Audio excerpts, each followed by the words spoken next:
bastante amplia en su preparación académica y ejercicio profesional. Tenemos a Gonzalo Casís, quien es egresado de la Universidad de Panamá en el 2006 y que ha tenido la oportunidad de realizar sus estudios de máster con una recomendación de nada más y nada menos que Alejandro Campos Baeza, un máster en Science in Advanced Architectural Design en el 2009, y en su experiencia ha sido galardonado varias veces también con premios Mejores Obras de aquí en Panamá.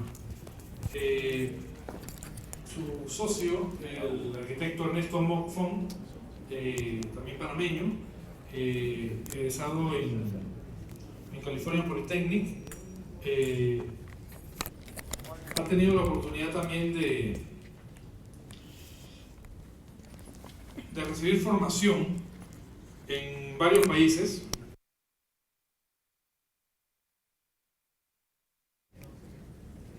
En esta ocasión ellos van a venir a hablarnos sobre un tema de una charla muy interesante que se llama Master Form A.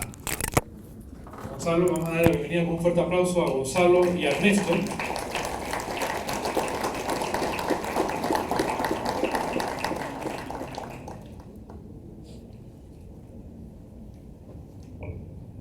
Gonzalo. Hola. Buenas, ¿qué tal? Falta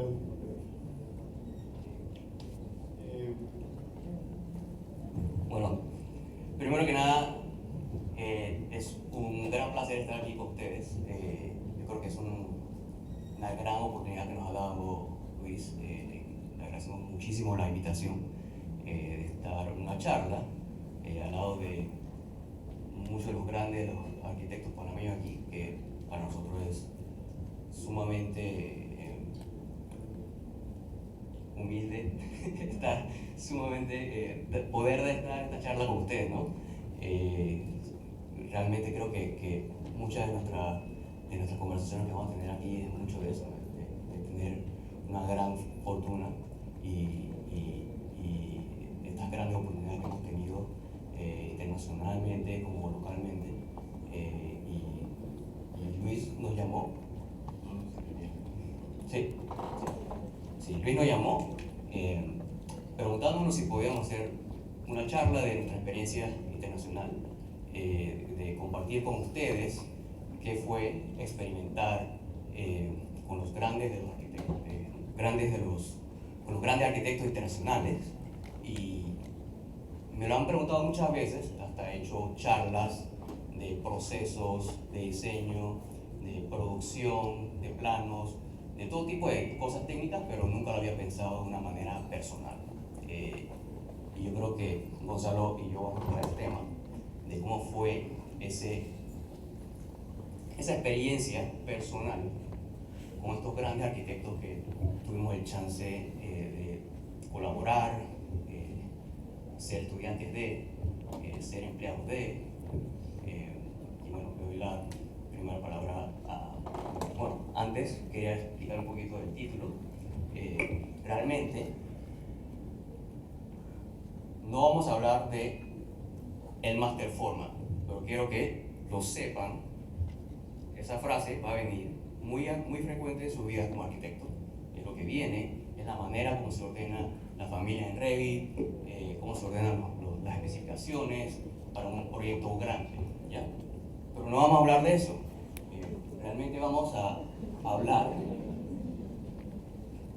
de nuestra formación como maestro de la arquitectura, ¿ya? Así que le doy la palabra a mi colega. Sí. Bueno, muchas gracias nuevamente. Cuando Luis Sosa nos sugirió el tema de nuestra experiencia con maestros, en realidad es un tema que uno no lo tiene fresco, un tema que uno tiene como que interiorizar y pensar antes de expresarlo. Y nos dimos cuenta que en la arquitectura básicamente uno se forma por otros arquitectos, ya sea en el trabajo o en la academia, y básicamente el conocimiento se pasa, se va heredando. Yo tuve digamos, a ver, para abajo, la suerte de crecer en un hogar con un maestro, con mi maestro por lo menos, Iván Cassis, que desde chiquito nos decía, ¿estás viendo eso que está allá? Eso está desproporcionado, esto es chiquito, esto es grande, poner una servilleta debajo de la mesa porque estaba desnivelada. O sea, siempre nos daban las pequeñas lecciones de arquitectura, aun cuando nunca directamente nos pidió que fuéramos arquitectos, pero naturalmente los tres hermanos le seguimos el camino. Pero cuando yo entré a la Universidad de Panamá, tuve que alejarme un poquito porque no podía meterme al salón de mi papá, no podía ser alumno de él en la universidad, y me tuve la suerte de tener a grandes maestros como Edwin Brown, y pongo a Julio Roby y Eric Walton, que no fueron profesores míos, pero igualmente había una tradición de meterse en los salones ajenos a ver qué estaba pasando. Entonces, indirectamente, fueron maestros y pude desarrollar amistad con ellos en el paso de los años. La verdad es que la educación en la Universidad de Panamá para mí fue fenomenal, sobre todo la rigurosidad del funcionalismo y el compromiso con la arquitectura. Y el profesor Edwin era alguien que nos decía, él llegaba como con la camiseta del arquitecto y nos explicaba lo importante que era ser arquitecto y nosotros no lo entendíamos. Y él simplemente su trabajo era explicarnos la seriedad de la profesión y de paso mucha teoría y mucho conocimiento. En ese proceso me tocó con otro maestro. Como yo siempre ando por ahí tratando de organizar exhibiciones y meterme por aquí y por acá, llega el Museo de Panamá y convocan a los estudiantes que siempre andan preguntando, a los más preguntones, que hagan, que sean los guías en las exhibiciones de las maquetas del futuro biomuseo. Y entonces nos empiezan a hablar de una manera conceptual de ver la arquitectura que era un poquito ajena a nosotros. Entonces, en ese proceso seleccionan a Patrick Dillon, que entiendo venía de una escuela importante también, cuyo maestro es Ricardo Bofill, si no me equivoco, Patrick. Entonces, y había, como ven, siempre hay relatos sobre quién vino después de quién, con quién tuve contacto. Entonces viene Patrick Dillon y nos enseña sobre el biomuseo. Pero mi primera reacción fue una pequeña preocupación sobre cómo entender realmente el concepto, porque pensábamos que, por lo menos yo personalmente pensaba que el concepto a través de Gehry era un poco complicado. Entonces me encuentro este DVD antes de las redes sociales y antes de todo lo que ustedes tienen ahora a mano, y me encuentro este arquitecto, Alberto Campo Baeza, maestro español, catedrático, y veo que explica el concepto de una manera muy simple, muy sencilla. Habla de la luz, la gravedad como los primeros materiales constructivos. Entonces, a la vez veo que está cerca Álvaro Siza, adobando y codeándose con Richard Meyer. Entonces me decía, yo creo que yo no he escuchado a este arquitecto. Me da por escribirle, eso fue en el 2004, yo estaba en cuarto año de la universidad y recibo estas segundas críticas de sí, eso está bien, eres bueno, pero esto te falta porque no haces esto y lo otro. Cuando termino la carrera, ahorro y me hago mi primer Eurotrip, me voy allá a pedirle trabajo como buen necio y me dice, mira, no, en la vida hay que aprender a decir que no, pero tu insistencia y la verdad que le caí bien, me dijo, mira, vamos a comer, a un café, y me dijo, tengo un plan para ti. Me dijo, termina tu carrera, presenta tu tesis y yo te voy a recomendar a la universidad que tú escojas. Entonces me dio entre Columbia University de Nueva York, Harvard y Roma.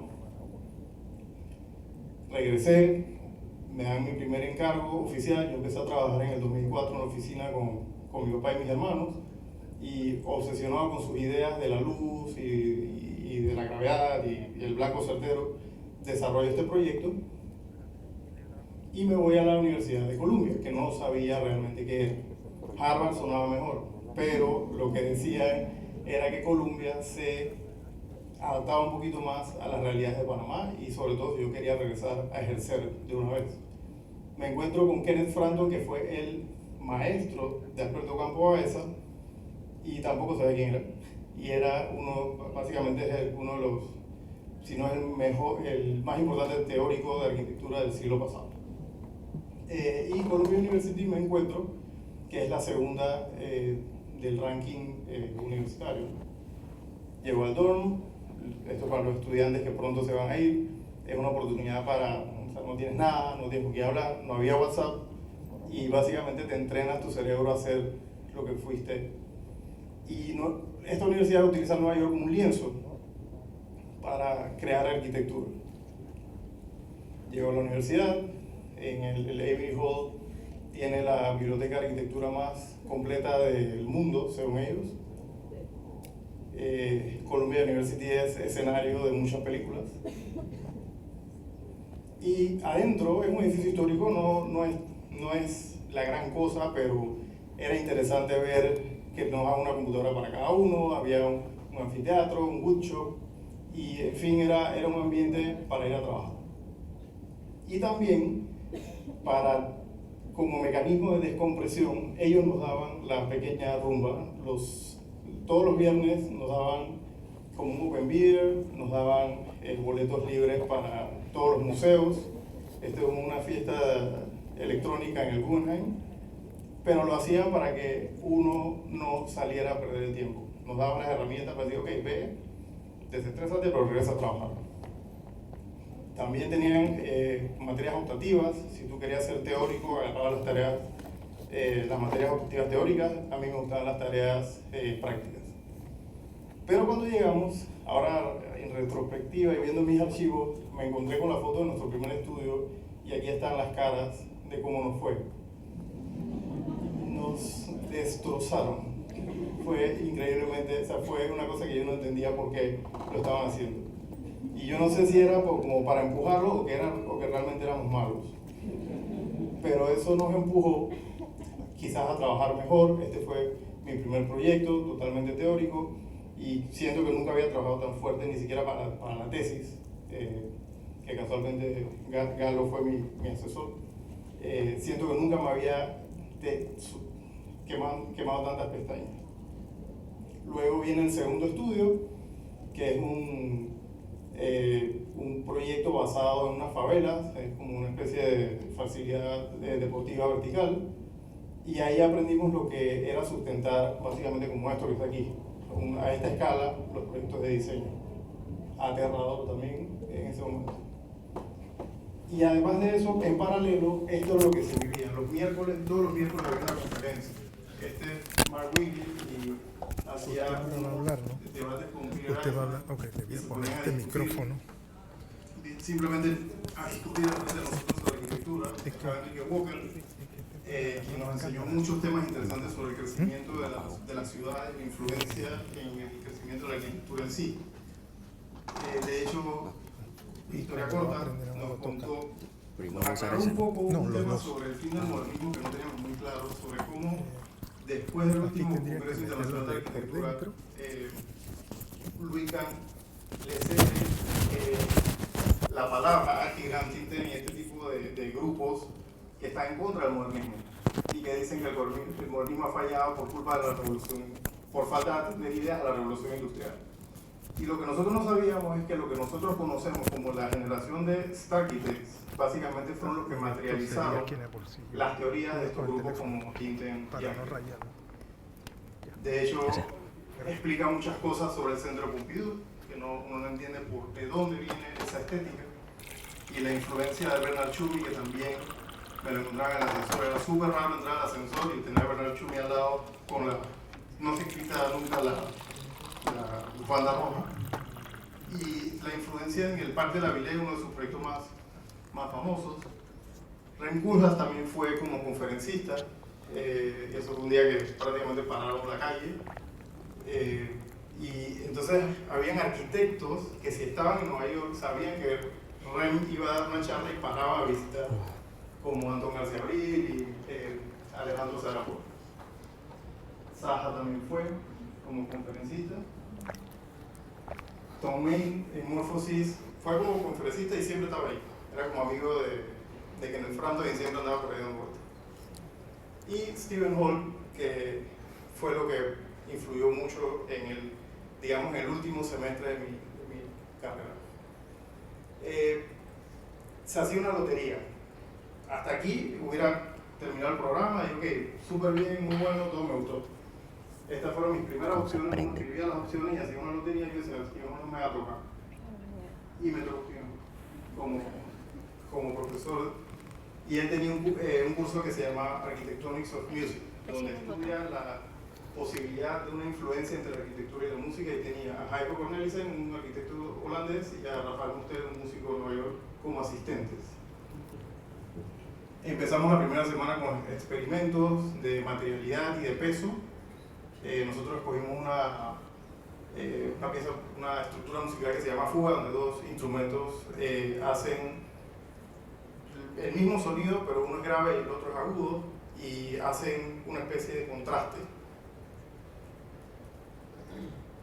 Ese mismo semestre coincidió un viaje que era parte del programa que nos llevaba a Francia y Holanda. Fuimos al grupo, otro grupo se fue a Japón, otro grupo se fue a México, nosotros nos fuimos a Francia y Holanda antes de empezar a diseñar. Fuimos a la Villa Savoie. Interesante saber que los famosos pilotes, no sé si eso, creo que me lo dijeron allá, que básicamente en el momento que se diseñó la casa los carros no tenían reversa, y esto era básicamente un loop, que el carro llegaba, hacía la parada y seguía. Y había un estudiante que había hecho un PhD en Colombia, billonario, que había comprado esta casa que se llama Maison de Verre, que es un clásico, que estaba buqueado todo el año y que nadie podía entrar, pero como sabía que íbamos, nos reservó un pase a la Maison de Verre. Fuimos a un pueblo que se llama Firminy, de Francia, que resulta que Le Corbusier era amigo del alcalde, donde hay muchas obras que no se publican, o por lo menos se publican como que están juntas, entre ellos una escuela, una pista deportiva, este edificio que se asemeja al de Marsella, y que es una obra póstuma que se hizo después de su muerte, que curiosamente tiene un efecto similar al de Bilbao, pero se hizo después. Y curiosamente fuimos a la Tourette, y todo esto es maestro tras maestro, pasando el conocimiento. Fuimos a la Tourette y nos presentaron a esta señora que se llama Sharon Kana, que fue la asistente de Yanis Xenakis, que era un músico que diseñó la fachada de la Tourette como una composición musical. Y esta persona empezó a trabajar con Xenakis el año después que murió Le Corbusier, o sea que ella era la que nos daba las quejas, porque aparentemente Le Corbusier no le dio el reconocimiento adecuado, pero era interesante tener esa conexión directa con alguien que casi conocía a Le Corbusier. Nos quedamos en el convento, dormimos en el convento viejo, en la parte más vieja, y al día siguiente nos dieron un concierto, porque no solo diseñó la fachada, sino que cada espacio tiene una acústica diferente, y hay un evento en el que se paga para ir a un concierto donde se va moviendo de salón en salón. Y curiosamente Sharon, como que no le caía muy bien Le Corbusier, nos contó que había un arquitecto que trabajó de la mano de Le Corbusier para Ronchamp, y que aparentemente era el diseñador creativo, y que Le Corbusier tampoco le dio el reconocimiento, y que supuestamente ella había pasado toda su vida tratando de entrevistarlo, y que él vivía en un pueblo alejado y que no entrevista. Solo como para entender un poco el cambio que no entendemos de su arquitectura de la noche a la mañana. Regresamos a Nueva York, fuimos al estudio de Stephen Hall, él no había ido con nosotros, le sustentamos toda nuestra experiencia y empezamos a hacer las maquetas. Pongo esta foto porque me acuerdo que me comentó que como yo tomaba esa foto, que me iba a contratar para que le fotografiara su maqueta, pero eso nunca pasó.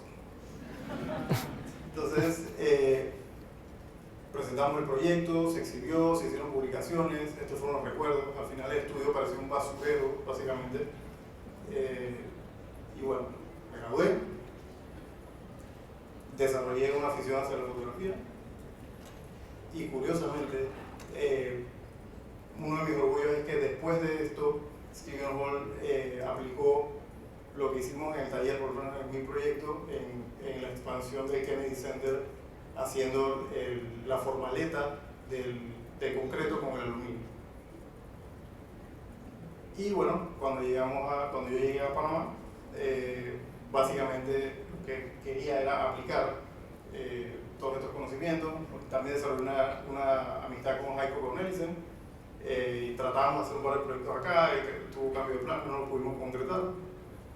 Y a la vuelta, la obra que había diseñado ya se empezó a construir, se terminó, y curiosamente fuimos parte de una exposición que curó Juan Herrero, que era profesor en Columbia en ese momento, y el fotógrafo Alberto Campo a veces de alguna forma quedó fotografiando acá en Panamá y tomó la foto. O sea, para mí fue un momento bien importante, y fue publicado en diferentes medios, entre ellos aquí en Colombia. Y creo que lo más importante fue intentar transmitir eso. Hicimos como una pelea bien fuerte para que estos procesos fueran incluidos en la Universidad de Panamá, en que tratar que los diseños se discutieran al aire libre, que se usara el vestíbulo, que por muchos años no se había usado, y organizamos algunos talleres conceptuales que bueno, tuve la oportunidad de ser parte. Al punto que la última vez que di un taller ya hay algunos míos que son profesores, así que ya no estoy tan joven. Y listo, esa es básicamente mi experiencia. Ahora le paso a ¿Aló? ¿Aló? Y bueno, nosotros hemos dividido nuestra pequeña charla en dos secciones, como lo han visto. Gonzalo tuvo esa experiencia académica. Yo tuve una experiencia profesional, en donde, por cierto, yo solamente tengo 5 años de haber regresado a Panamá. Y 5 minutos que te dejó Gonzalo. ¿No? Sí. Sí, nada más tenemos 5 minutos porque me enteré una semana antes que teníamos media hora para hablar. Así que voy a hacerlo lo más rápido posible. Tengo 5 años de vuelta, pero soy panameño. Realmente yo crecí aquí. Esta es la tiendita, la tiendita de la familia. Esta tiendita, yo soy el típico chinito de tienda. Somos 3 hermanos. Es más, le puedo decir dónde está exactamente ese. Está enfrente del Trapiche de Vía Argentina. Ustedes entran ahí y está así mismito como lo dejamos. Entonces, así mismito. Nosotros tuvimos la suerte de que mi mamá supo ahorrar y nos envió todos al exterior. Yo fui a California con mi hermano Alberto y Daniel fue a Toronto. Todos se educaron allá. Daniel, economista, Alberto, ingeniero industrial. Yo decidí hacer arquitectura. Yo me quedé allá. Ellos dos regresaron con la loca idea de modernizar una tiendita de chinitos. Y yo los aportaba en lo que necesitaban: logos, frutitas, vectores de frutas, dibujos, gráficos, artes. No sé si lo han escuchado, se llama Foodie esa tiendita. Y bueno, no he dejado de ser chinito de tienda porque todavía no me he salido de eso. A veces me piden ayuda. Pero sí, yo me gradué aquí. Soy orgullosamente ipeño. Y a los 18 me fui a estudiar a California.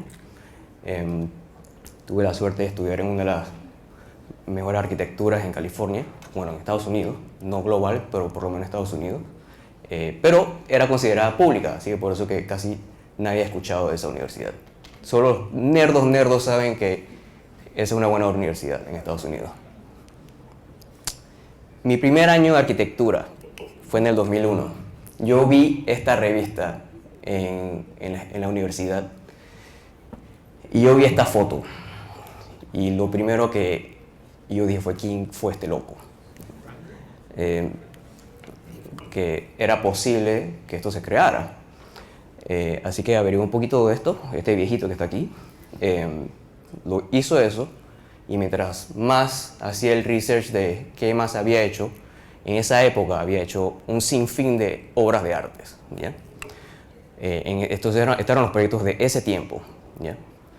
El Disney Concert Hall, el Fred Astaire, el edificio danzante, este es el headquarter de Novartis, este es el viñedo de Marqués de Riscal, entre 1.000.000 de cosas más. Y pensaba que había elegido la carrera correcta porque quizás algún día lo podía hacer. Pero eso se veía como un futuro lejano, ¿no? Un futuro muy lejano en ese tiempo. Y en mi cuarto año de arquitectura, yo en mi verano apliqué a toda oficina posible, envié un portafolio, yo tengo como 10 versiones de portafolio, y esta era la 9ª, en donde afortunadamente estaba buscando práctica profesional y me llamaron a esta oficina. Estoy seguro que el 10% o 2% de los que están aquí saben quiénes son, porque ni yo sabía quiénes eran. Hasta que entré a la oficina. Era practicante con 6 otras personas. Era yo de la universidad pública, mientras que los otros 5 eran de Harvard, Yale, Princeton. Era algo sumamente intimidante estar ahí. Y a la vez sumamente afortunado de haber tenido esa oportunidad. ¿Quiénes son ellos? Ellos son los reyes de los rascacielos. Los rascacielos lo han hecho todos ellos, todos los más altos del planeta. Exclusive ese que está ahí. El Burj Dubai, que así era como se llamaba en la oficina, eran los proyectos de ese momento, como también el Freedom Tower de World Trade Center. Esos eran los proyectos insignias en esa época. Fui a un programa de practicantes sumamente elaborado, en donde todos los socios técnicos, los socios de diseño, todos te daban una charla de cómo hacer su trabajo, cómo ese edificio se doblaba con el viento. Eso era una locura, cuánto se podía doblar, porque obviamente a esas alturas de 1 kilómetro de altura casi, las velocidades son sumamente extremas, ¿no? No solamente eso, ellos son buenísimos ingenieros estructurales. Ellos también hicieron esta pequeña estructura, que es de la primera imagen que yo vi en mi primer año de arquitectura. Ellos hicieron la estructura del Guggenheim Bilbao.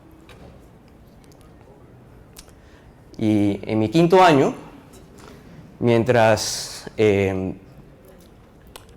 nada más para que sepan cómo trabaja el calendario escolar, Spring es cuando es el último cuatrimestre o semestre antes de que termine el año escolar, ¿no? Y antes de eso es cuando está el famoso Spring Break, ¿no? Mientras que todos mis amigos estaban haciendo eso, yo estaba haciendo esto. Estaba haciendo mi portafolio escolar para aplicar a todo lo que se me podía ocurrir en la mente, inclusive a muchas oficinas que eran inalcanzables en ese momento, que pensaba que no se podía llegar. Pero sí hubo una pequeña ventanita con Frank Gehry, en donde, y lo conozco muy bien esa ventana, es muy poca, solamente la abren cuando están sumamente llenos de trabajos. Y no sé, las estrellas se alinearon, ellos estaban buscando gente, y era precisamente en ese momento en Spring Break que abrieron esa ventanita de 2 semanas, que ahí fue cuando envié mi portafolio. Y desde julio de 2007, ese fue mi primer trabajo. Eso fue un sueño hecho realidad. Yo siempre quise estar en una oficina de estas. Cualquiera persona hubiese querido tener esa experiencia de estar en una oficina como esta. Y lo más curioso es que esta oficina no es global.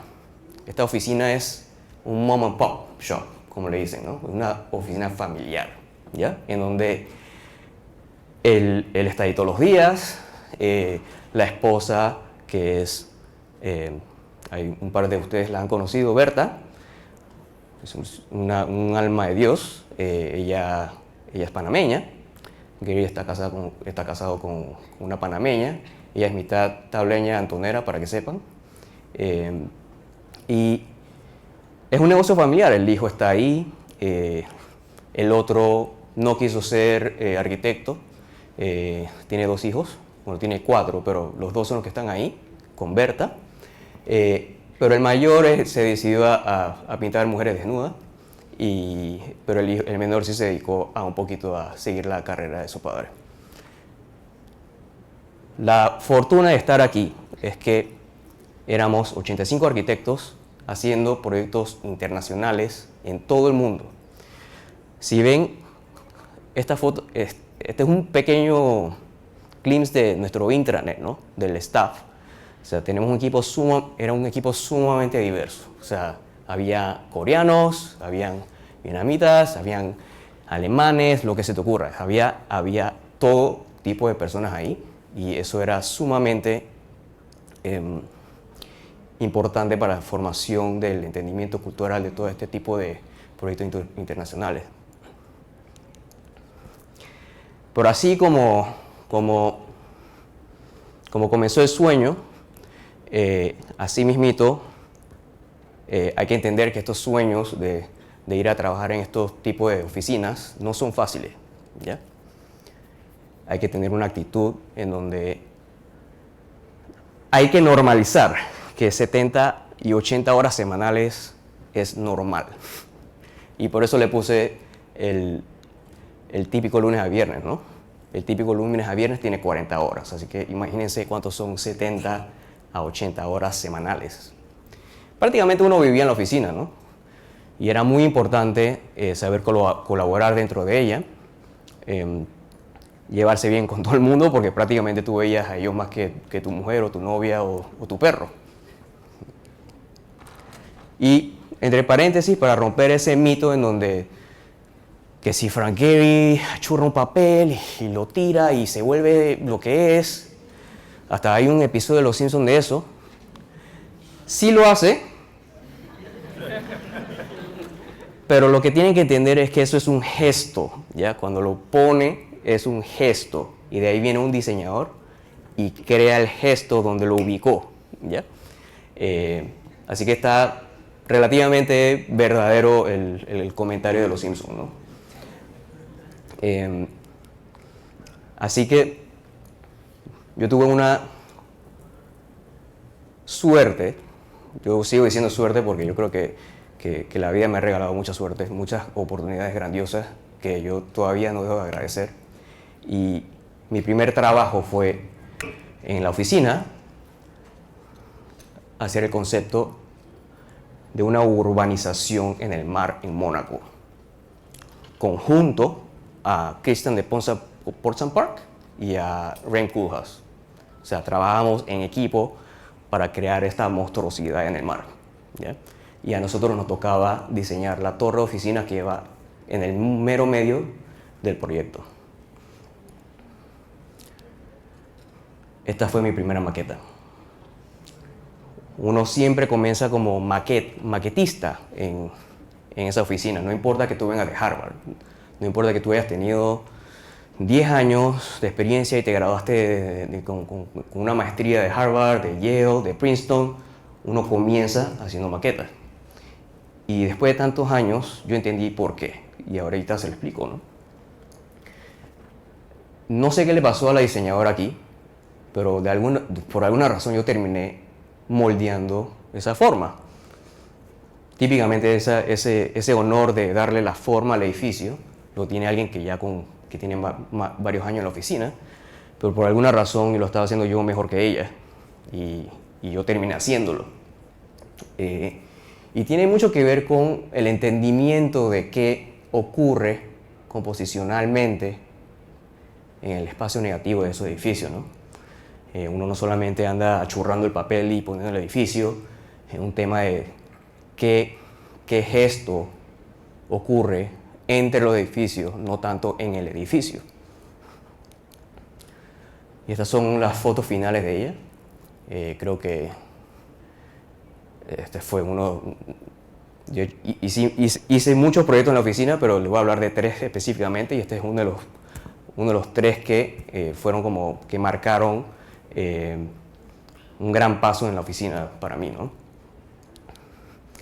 No solamente teníamos que entender cómo moldear un edificio, como era un edificio de oficina era más fácil el tema del programa, las torres de oficina son lo más fáciles, es un espacio vacío con core, ¿ya? Por eso había un poquito más de libertad. Pero en este caso, no solamente teníamos que saber hacer la maqueta, sino saber cómo tomar la foto, ¿ya? Hasta había un estudio de fotografía en donde nosotros estábamos encargados de tomar la foto. Teníamos que entender cómo funcionaba la luz, cómo se reflejaba en cada superficie, para que saliera la foto así. Yo tan orgulloso de mis proyectos allí dentro que casi que nunca salía, y cuando me visitaban, yo le daba el tour a la gente que me visitaba a Los Ángeles. Esa es mi mamá, enseñándole el arduo trabajo que he hecho. Es más, hasta el presidente de ustedes ha paseado por la oficina, Luis. Yo le di el tour cuando estaba ahí. Uno de los pocos de acá de Panamá que han entrado a esa oficina. Ya es casi imposible entrar, ya no permiten visitantes. Hasta mi hermano estaba muy orgulloso de mí, me fue a visitar y le enseñaba, mientras que le estaba enseñando cómo se fotografiaba los edificios ahí. Ya saben quién es el gracioso de la casa. Y este es mi segundo proyecto, que realmente yo creo que esta oportunidad no ocurre muy a menudo en alguien que trabaja en una oficina como esto de los Star Architects, ¿no? Este proyecto yo fui parte de todas las fases del proyecto. Y cuando uno trabaja en una oficina grande, usted debe entender que hay departamentos, ¿ya? Hay un departamento que hace esto, hay un departamento que se encarga de, aquí le dicen desarrollo, hay un departamento de desarrollo, hay un departamento de anteproyecto, hay un departamento de render, y realmente sí es así, pero aquí sí tuve la suerte de llevar a cabo el concepto de un proyecto, entrar en los planos técnicos e ir a administrar la construcción de este proyecto, de un solo proyecto. Eso es algo que no creo que yo pueda volver a hacer, aunque regrese. Y todavía tengo las puertas muy abiertas en la oficina. Si regreso, voy a quedar de supervisor, no voy a hacer ni una maqueta. Por eso digo que esto es sumamente único, ¿no? ¿Qué significaba eso? Hacer maquetas, pero muchas maquetas. Y la razón por la cual uno hace tantas maquetas en un principio es para que entiendan el lenguaje de la oficina, ¿ya? Entender cómo se forman estos edificios con la mano era clave para que un diseñador surja en esa oficina. No era simplemente vamos a cortar cubitos de madera y trasnocharnos, y hasta yo me he cortado un dedo en ese proceso, pero realmente era entender cómo ese programa se estaqueaba, que las relaciones que tenían uno al otro, al momento de darle forma. Hay unos que tienen forma por ahí, qué significaban esas formas, si estábamos haciendo la curva correcta, entender qué son superficies compuestas, porque esas son las que son difíciles de desarrollar, como también el término de superficies desarrollables, son sumamente críticos cuando uno lidia con superficies complejas como estas, ¿no? Al final del día terminó así. Sigue siendo algo achurrado, tirando en una maqueta, ¿ya? Pero obviamente no era así. Lo que están viendo ahí es el gesto que quería Frank en el edificio. Y terminó haciendo así como presentación. Y yo todavía, ya lo entiendo, ¿ya? Yo siempre me decía que por qué no podíamos hacer algo más profesional. O sea, ¿por qué teníamos que usar goma que se veía y y usamos goma caliente, ¿ya? Goma caliente, y se veía el hilito así flotando, eso. Ahí está Patrick, ahí acordándose cómo se despegaban las maquetas de Biomuseo, ¿no? No entendíamos, ¿no? Pero sí, hay una buena razón, que eso te permitía flexibilidad, no era un tema de que la maqueta estuviera bien hecha, con tal de que la comunicación está ahí. Yo quiero un edificio que fue hecho a mano, es prácticamente eso. Y esa es la diferencia de Frank Gehry con otras oficinas como Zaha, MAD hoy día. No existe una oficina que te produzca superficies complejas basadas a un producto hecho a mano, ¿ya? Y esa es la diferencia que cuando uno ve un edificio Frank Gehry, uno sabe que eso viene de una mano, no fue generado por computadora. Definitivamente la computadora fue una herramienta dentro de la oficina, ¿no? Porque si no, no hubiera sido posible haber construido eso. Pero una vez decidido el diseño final, vinieron más maquetas, más grandes, 1.50, este es 1.50 creo. Estudios internos de salones, estos son salones, pero literalmente eran palitos, y así mito quedó, ¿ya? Más maquetas, esta era una de 1.50. Aquí estamos corrigiendo superficies. Acá estamos corrigiendo más superficies. Y ahí tuve la suerte también de entrar al desarrollo del plano, ¿no? Como ya entendía de dónde venían las formas, me era más fácil saber por qué ocurrían estas condiciones aquí y esto acá. Y hasta yo mismo podía regresar a la maqueta y corregirlo. Porque algo no me funcionaba internamente y lo tenía que ir a mover en la maqueta y se volvía a digitalizar y se volvía a tirar el script para generar la superficie digitalmente, ¿no? Esta es una universidad, es un business school en Australia y esto es un proyecto sumamente complejo, aunque no sea el más bonito que haya hecho Gehry. Para mí ha sido una travesía de experiencia laboral que no sé cómo se puede explicar, solo tuve que resumir en 15 diapositivas, pero tengo un sinfín de fotos y documentación porque en la oficina sí me dediqué a documentar todo lo que hacía. Planos constructivos, miren la cantidad, esto es AutoCAD, ¿ya? Imagínense dibujar, trazar cada curva, hacerle el offset para que se viera como si fuera una pared gruesa. Eso no era la realidad, eso era una representación de lo que era. Al final del día había una maqueta 3D constructiva en la que el contratista se basaba a sacar las medidas constructivas, ¿ya? Estas todas las correcciones, o sea, todo esto lo desarrollamos, el tema de cómo, esto sí me ha dejado con la boca abierta. Este es un edificio que al final del día se hizo en ladrillos, se hizo con 300.000 ladrillos puestos a mano. Y había que darle una guía al artesano que iba a poner el ladrillo, cómo poner el ladrillo y qué ocurría en cada remate, en cada esquina. ¿Qué pasa cuando das la vuelta en la esquina externa, la esquina interna? Era una sola hoja que te decía cómo tú terminabas el ladrillo cuando te encontrabas con una junta de expansión, cómo te encontrabas con la ventana, cuando el ladrillo se encontraba con la ventana. Era una sola hoja. Y eso es prácticamente, eso es lo que nosotros hacemos todos los días aquí, ¿ya? Nosotros estamos dándole una guía al contratista de cómo hacer las cosas.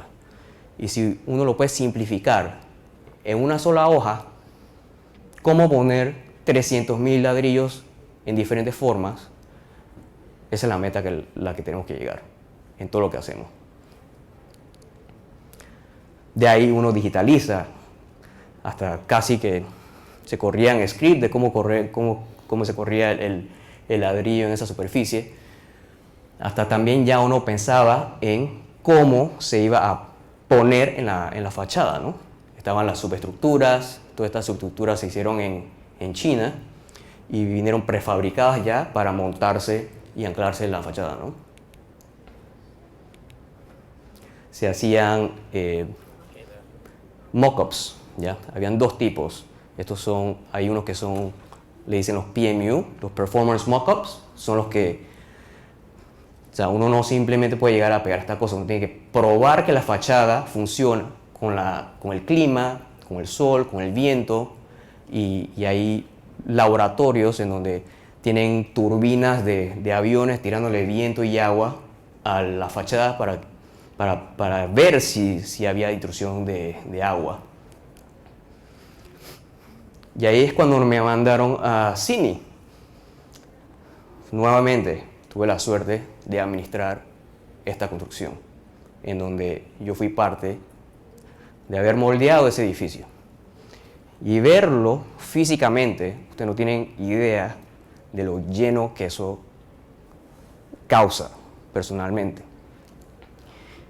Ver una obra de arte, aunque para otros sean cosas locas, estos fueron 5 años de mi vida, verlo físicamente y administrarlo con el contratista por 6 meses allá, todo pago, el cliente nos pagó, me pagó a mí un buen loft, todo incluido, comía gratis todos los días, donde me daba la gana. Esas experiencias únicas solamente se experimentan en este tipo de oficina. Saber que un viaje transatlántico a Australia, que no sé si saben, eso está allá abajo cerca de Antártica, de 16 horas, eso es un boleto de $20,000 que cuando uno los mandan en business cuesta $20,000. Son experiencias únicas que solamente se viven en este tipo de oficinas. Así que me tocaba inspeccionar todos los días, que las superficies estuviesen correctas, que los detalles fuesen ejecutados como fuesen. Y este señor que está aquí se tatuó el patrón de ladrillo de lo tan orgulloso que estaba poniendo esos ladrillos, porque imagínense el tipo que ha puesto ladrillos rectos en toda su vida le haya tocado hacer esto. Hasta en las noticias salía. Y bueno, yo fui prácticamente documentando todo mi estadía ahí. Y tuve la suerte también de encontrar este mismo ángulo del otro lado. O sea, esto no tiene precio. Ver la maqueta que hiciste del otro lado del edificio, y así quedó. Esa fue una de las fotos que tomé. Casi parecido. No es igual, pero yo creo que el gesto se ha mantenido ahí, ¿no? Y este es el otro lado. Casi acabo. Casi acabo.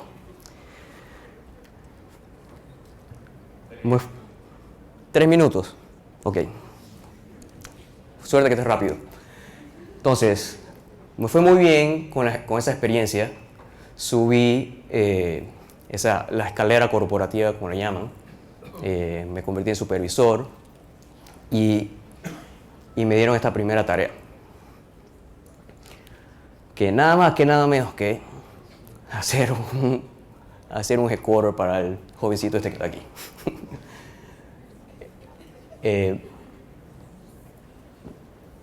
No sé cómo, yo creo que la foto lo explica self-explanatory, ¿no? Como le dicen, ¿no? Pero detrás de este genio hay un equipo de personas que hacen que esto sea realidad. Él se llama Craig Webb. Nadie sabe quién es él. Nadie sabe. Pero él es el mano derecha de Frank. Él ha sido mi mentor los 8 años que yo estaba ahí. Y yo aprendí muchísimo de él. Una paciencia increíble. Nunca lo vi regañar a nadie. Casi que, o sea, para lidiar con este tipo de estrés, yo creo que se requiere una personalidad específica en donde uno pueda manejar el estrés de una manera muy calmada. Y así mismo lo fue. Craig fue mi mentor y yo prácticamente he aprendido mucho de la mano de él. Yo estaba encargado de este. Son varios edificios de Facebook. Y este fue el que está encargado. Yo viajaba a Menlo Park, que es la ciudad donde está el headquarter de Facebook, semanalmente. Y no tienen idea cómo es Facebook. Facebook es un Disneylandia de adultos, ¿ya? Uno entra y todo es gratis. Hay un vending machine con tecnología.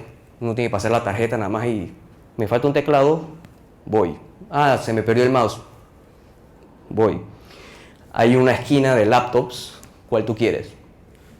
Hay una guardería para los niños, hay una lavandería, tu dry clean también lo llevas ahí. Había un food court de 5 restaurantes gourmet, todo incluido. La idea era que te quedaras ahí a trabajar. O sea, la idea es que no salieras de ahí. Y funcionaba. Yo creo que le daban esas facilidades porque ellos entendían que el tiempo de esa gente talentosa era muy valiosa, en donde ese tiempo que se ahorraban de ir a llevar la ropa a lavar o lo que sea, hubiese sido mucho más valioso acá en la compañía.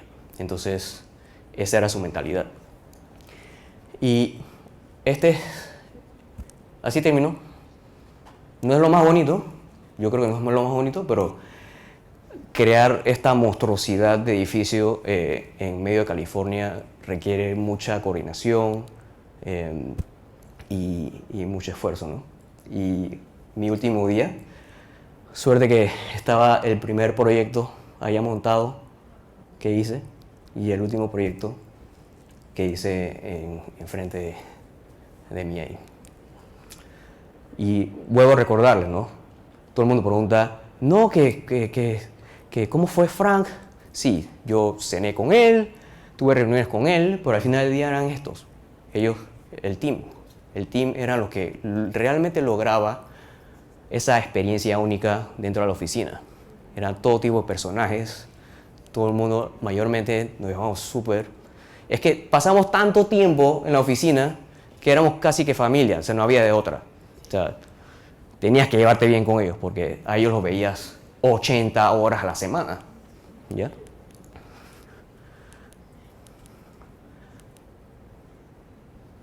Y a veces me sorprende, ¿no? que a mis 31 años yo estaba con todos ellos, ¿ya? Yo estaba liderando un equipo de 30 personas y siempre me preguntan, Ernesto, ¿pero por qué te fuiste? Yo quería irme 8 años, 80 horas semanales, eso gasta, ¿no? Y eso que a los 31 años eso gasta, así que imagínate todos ellos, ¿ya? Eso gasta mucho, entonces yo quería irme en la cima, yo quería irme cuando estaba todo bien, cuando todo el mundo veía que lo que yo hacía estaba bien. Yo no quería irme porque hice una cagada, disculpa la palabra. Yo quería irme bien, ¿ya? Y así fue como me fui. Fueron 8 años maravillosos y siempre tuve en mi mira regresarme a Panamá. Y también tuve la fortuna de asociarme con mi super socio, Gonzalo, que siempre hemos plantado esa idea por 10 años atrás de que algún día vamos a hacer algo juntos. Y sí, siempre he tenido momentos en donde quizás esta carrera no era para mí. Yo sé que todos ustedes tienen ese mood. Esto qué es, esto no es vida, yo no veo a mi perro, no veo a mi novia. Pero sí, es verdad. Eso de tener una experiencia como esta con los grandes allá internacionalmente, no se lo recomiendo a esas personas que ya están pensando en tener una familia. Es cuando tenían como mi edad, ya cuando estaban llenos de energía.